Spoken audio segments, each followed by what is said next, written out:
USA और Europe में कौन सा कंट्री बेहतर है? यूएसए बेहतर है। यूएसए हर लिहाज से बेहतर है, इनकम के लिहाज से बेहतर है, उसके अलावा स्टडी अगर करना चाहते हैं उससे उसके लिहाज से भी बेहतर है। यूएसए में, यूरोप में तो असाइलम अप्लाई हो जाता है 3 साल बाद, 2 साल बाद। कई मुल्क जो 8-8 महीने बाद वो आपको वहाँ पे रेजिडेंस दे देते हैं, कार्ड्स दे देते हैं। यूरोप में इनकम नहीं है मेन चीज। प्रदेश अगर आपने करनी काटनी है तो आपने अर्निंग के लिए करना है कि मुझे अर्न हो।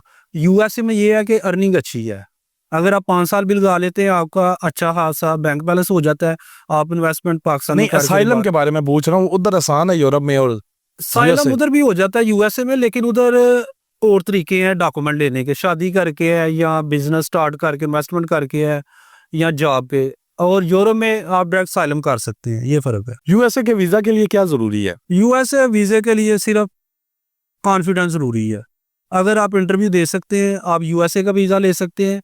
इसके लिए डॉक्यूमेंट कोई नहीं चाहिए, जस्ट आपकी प्रेजेंटेशन है जो आपने यूएस एम्बेसी में इन्विटेशन इंटरव्यू देना है। मेरे कॉन्फिडेंस को देखकर आप क्या जज करते हैं, मेरा वीजा लग सकता है? आपसे कम कॉन्फिडेंस वालों के लगवाए हुए हैं, तो आप में तो माशाल्लाह बहुत कॉन्फिडेंस है। मेरा कितने % चांस है अगर मैं यूएसए का वीजा अप्लाई? अगर आप 1-2 कंट्री की ट्रैवल हिस्ट्री साथ कर लें तो इंशाल्लाह 80-90% आपका वीज़ा लग जाएगा। यानी मैं जवाब दे सकता हूँ? जी, जी, दे सकते हैं।